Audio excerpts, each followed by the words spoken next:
Hello అండి, చూసారా వాతావరణం ఎంత చల్లగా అయిపోయిందండి. చినుకులు పడుతున్నాయి. ఈరోజు తుఫాన్ అంటున్నారు కదా, ఈరోజు రేపు ఎల్లుండు. అందువలన కూరగాయలు కానీ సరుకులు కానీ మీరు ముందే తెచ్చుకొని పెట్టుకోండి. బందర్లో అయితే అసలు కూరగాయల కొట్టు ఒక్కటి కూడా ఖాళీగా లేదండి, అంత రష్గా ఉంది.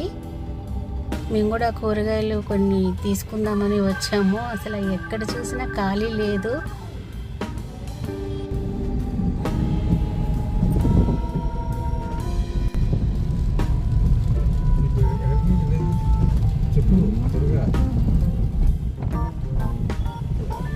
మా అమ్మకి ఫోన్ చేయనా?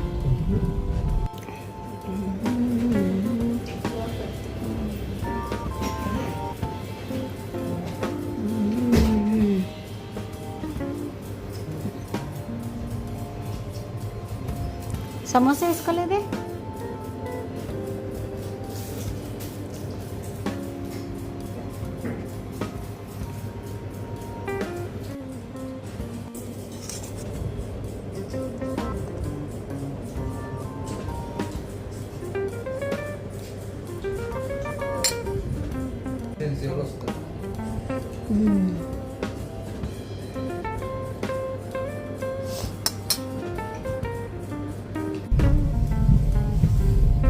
చూడండి వర్షం చూడండి ఎలా పడుతుందో, సన్న చినుకు అనమాట.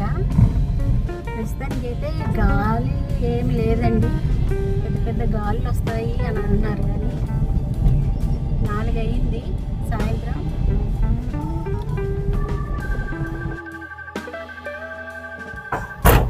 మచిలీపట్నంలోని కొనేరు సెంటర్ అండి ఇది. మోంతా తుఫాన్ దాటికి ఈ విధంగా ఉంది. అట్మాస్ఫియర్ అంతా కూడా తుఫాన్ వాతావరణం తలపిస్తుంది. ఇదిగోండి కోనేరు సెంటర్.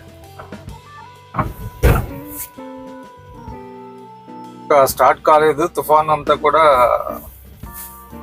కాకినాడలో ఎఫెక్ట్ బాగా చూపిస్తున్నట్టుంది ప్రజెంట్. మచిలీపట్నంలో మాత్రం ప్రశాంతంగా ఉంది, చాలా బాగుంది క్లైమేట్ అయితే. ఇది Chilakalapudi railway station. Railway station నుంచి ఒక 9 కిలోమీటర్లు ఉంటుంది అనమాట మంగినపూడి బీచ్. నుంచే పోర్ట్కి వెళ్ళే దారి. కొత్తగా పోర్ట్ కడుతున్నారు కదండి, పోర్ట్ రూట్ ఇదే.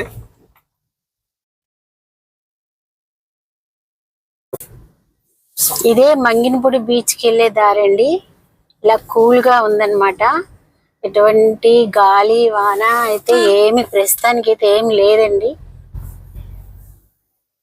ప్రశాంతంగా ఉంది.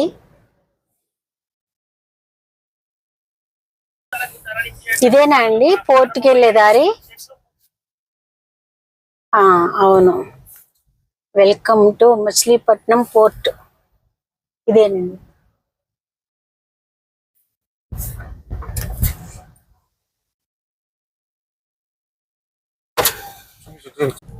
ఈ రోడ్లన్నీ నిర్మానుషంగా ఉన్నాయండి. ఇది మచిలీపట్నం నుంచి బీచ్కి వెళ్ళే రోడ్ అనమాట, మంగినపూడి బీచ్. మంగినపూడి సముద్రం దగ్గరలో ఉన్నటువంటి చుట్టుపక్కల ఉన్న మత్స్యకార గ్రామాలన్నింటినీ కూడా ఖాళీ చేయించారు. గవర్నమెంట్ స్పెషల్ డ్రైవ్ చేసేసి బాగా మంచిగా కూడా ఎప్పుడు కూడా అలర్ట్స్ చూపించేసి 3 రోజుల పాటు స్కూల్స్ కి సెలవు కూడా ఇచ్చేశారు.